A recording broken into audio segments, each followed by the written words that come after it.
Black Lawyers Podcast. So, the beautiful Gabrielle and the handsome Dwayne Wade. Yes, so we believe in law and advocacy, obviously all black, all year round, 365, not just during Black History Month. You guys are huge advocates in the community for LGBTQ. I love what you guys do with Zaya. I know people give you guys pushback. How do you guys push through that and say, you know what, we're going to continue to be the faces of this? Because you guys didn't have to, right? You guys are celebrities. You could have lived your life and did what you needed to do with your child privately, correct? So why was it important for you guys? As far as I'm concerned, you guys are a beautiful face of it. Why was it so important for you guys to do this? We're just parents who care about the peace and safety of our child. And if people find inspiration in our parenting, please be inspired. But what we want for our child is the same thing we want for every child, which is to feel seen, accepted, loved, protected, and for them to feel worthy of defense, for them to feel worthy of their parents stepping outside their own comfort zone, to make sure they have everything they need, and that they're taken care of, and they have every opportunity that they deserve. You echo that? Yeah, of course, we wish that all personal, things can be kept personal. But we also understand that we're public facing as a family. And with that being said, it allows people to have comments on our lives, whether we like it or not. Once they have comments on Zaya, I think we all realized, one, that we was not going to allow no one to take her voice from her. If it's not taken away in our home, no one on the outside got to change. But from there, we started understanding, because of our walks around the world, how big our voice really was and how big our support for a community really was. And so, we stand in it and we stand up. You don't always understand why you are the one called to do something, or why your family is in a certain place that you are in, but when you call, you got to step into it. So the love starts in our home first, and from there we try to echo everything that Zaya stands for and what she wants to hear and what she wants to see, and that's kind of how we roll. Well, as many as haters you think you guys have, you guys actually have just sure. We got way more supporters, by the way. We ain't no focus on the haters over here. We focus on the supporters, so thank you guys. And one thing you should always think about is, I can literally tell you, I have never heard anything negative about me or my family from someone that I actually respect or whose life I envy. Not a one.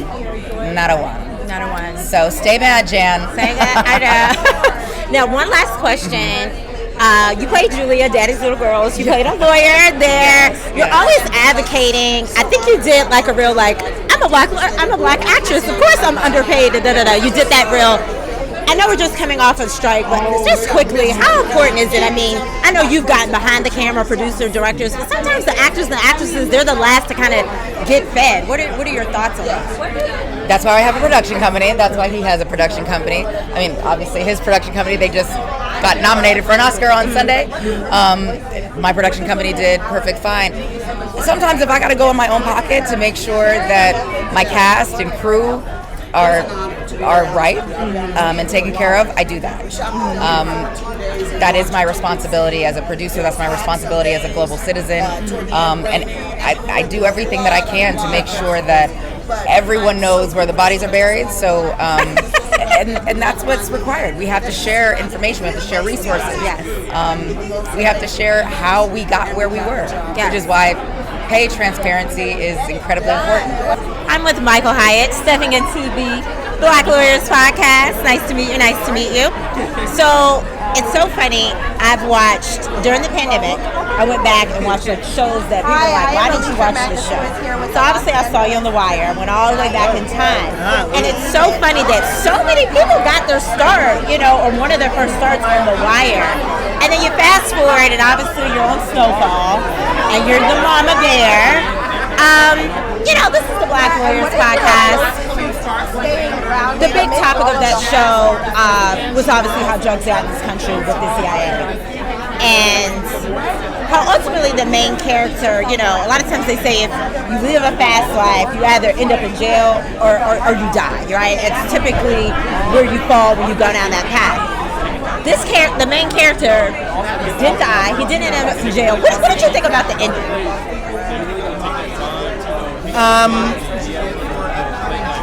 I thought it was necessary. We could have, there is an in between. There is an in between. Yeah. Between, you escape and you take your money with you, I guess, or you die and it's all over and that's the lesson learned. But there's also a great lesson in how this journey just destroys your life and you stay alive. And what happens next? We don't see a lot of that. We don't see a lot of people going back to zero, because that's where he basically he just started. But they're still alive. It's always the gang shoot them up and they're dead, or in jail, or they're in jail. Right. There's something else, and that is something that is to me as meaningful and even more teachable. Than the two extremes. Yeah, for sure. Now your character, of course, people have to ask. Could you wait 3 seconds? No. You couldn't have waited the 3 seconds. What? And he would have got the cold, then he would have got the money, and then he would have escaped. But then that just would have been too much of a happy ending. That's bullshit. Because it's like, it's no way you live that type of life and you get to walk away scot-free. That's not real. It's not real. That's what I told people. I was like, I don't think that would have been realistic. It's not real. It's totally not real. Right? We know that though, right? And we want the romance. But John wanted the truth. Yes. John wanted reality. John wanted to hit people in their gut. And that is the reality. You don't end up with the money. It's not romantic. Your life is fucked up. I know. It just is what it is. It is what it is. No, definitely. And what do you think about these stories that advocate for messages? Because, I'm sure you get called on to play a part of a lot of things. You don't necessarily accept everything. What do you think about, our stories really telling these messages and getting them across about, the dangers of drugs, the dangers of violence, or the various dangers? What are your thoughts on that? It is always imperative. It is imperative who is telling the story. It is, and that is why we, African people of color, need to embrace creating the content. Yes. And making sure that we are the showrunners and we are the staff. Because it's one thing to tell the story about, a person of color's journey, but put in the wrong hands, you don't know what the heck you're going to get. So I'm all for it. And I want us to expand the stories that we tell. Yeah.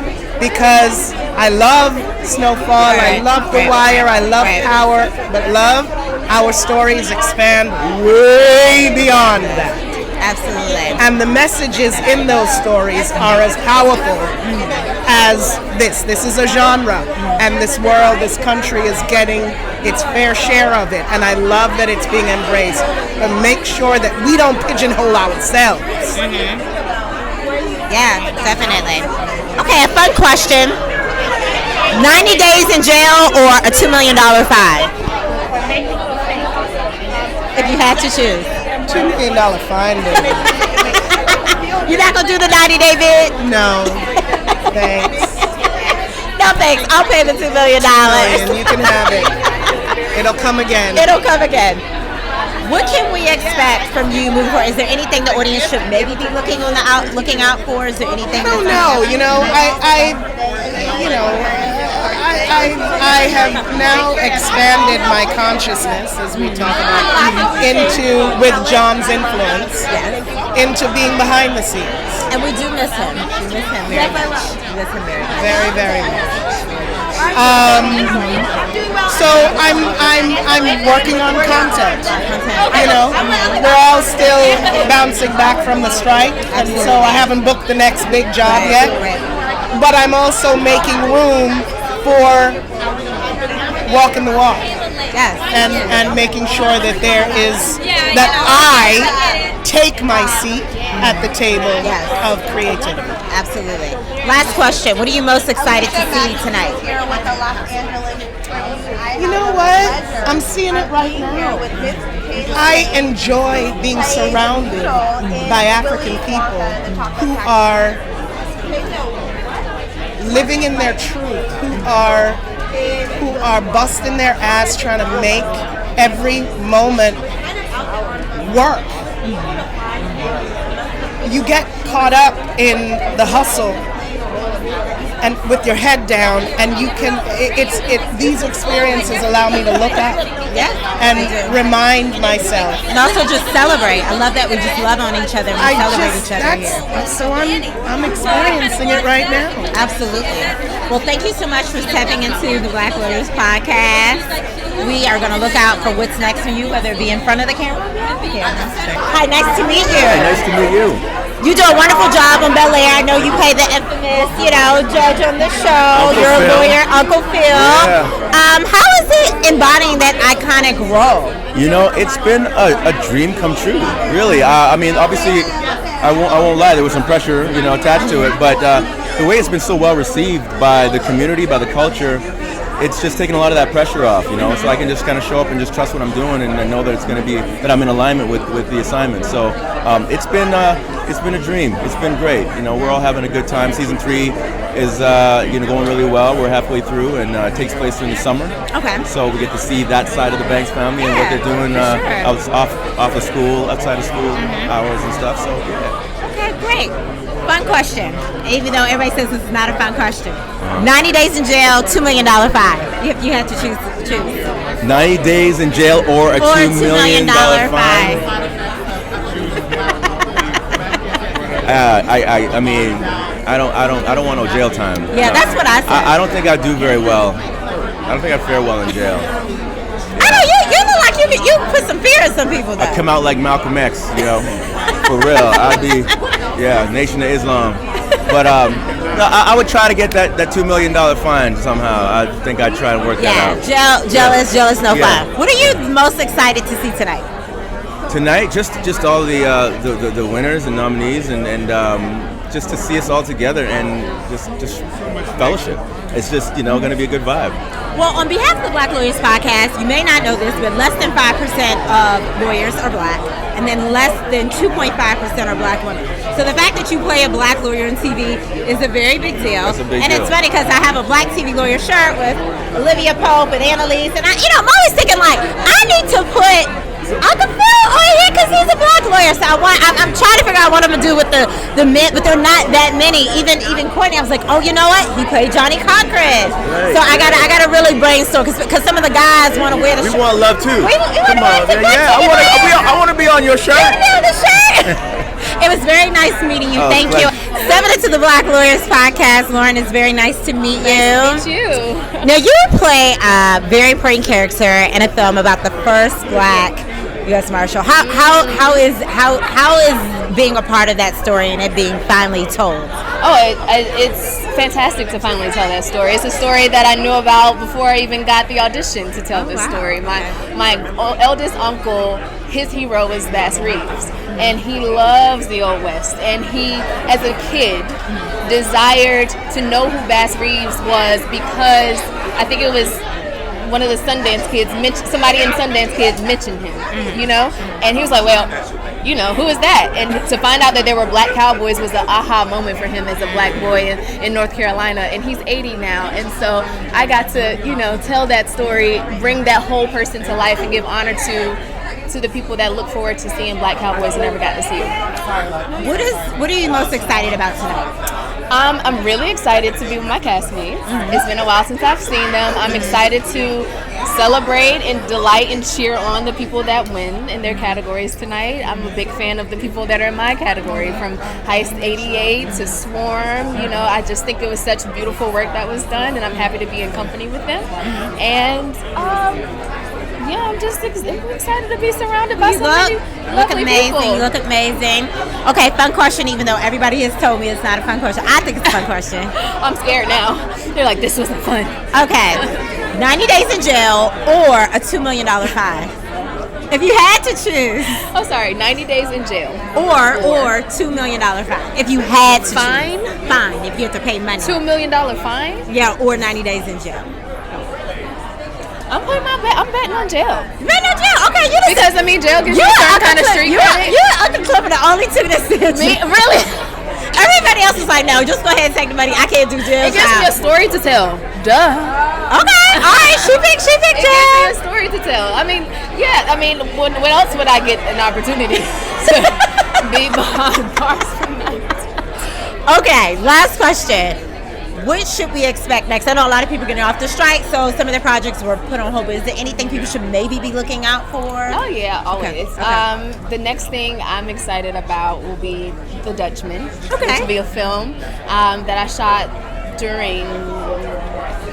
last year. We got a voucher to shoot it, so we were able to shoot it. But nonetheless, I'm excited for people to check out The Dutchman because it's a remake of a 1963 film starring my college professor, Al Freeman Jr., who played Elijah Muhammad in Malcolm X. So he's a legend. Did you go to?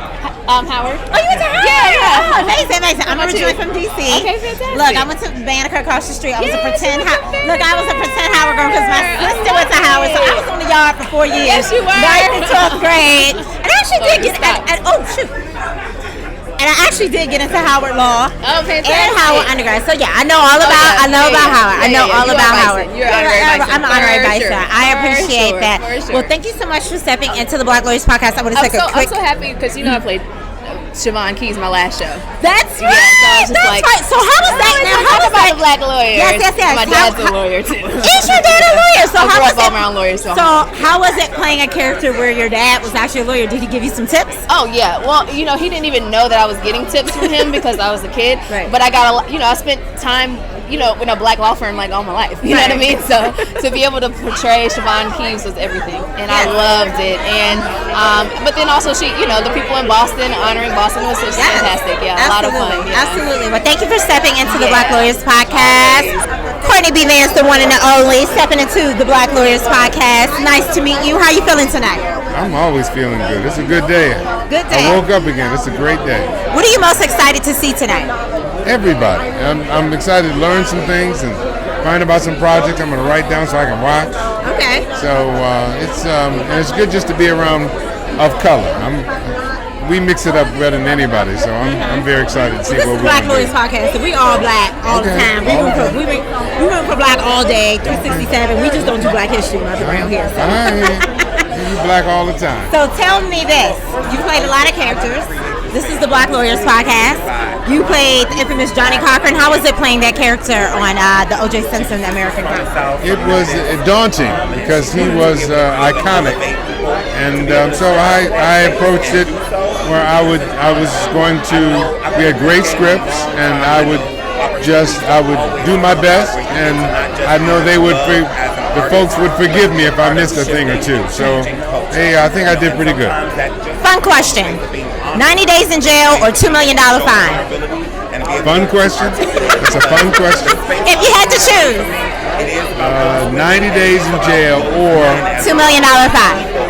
Well, if you ain't got $2 million, you're doing 90 days. Okay? You know, somebody asked me, which jail is it? Because, there's some nicer ones. I was like, oh, I didn't think of that.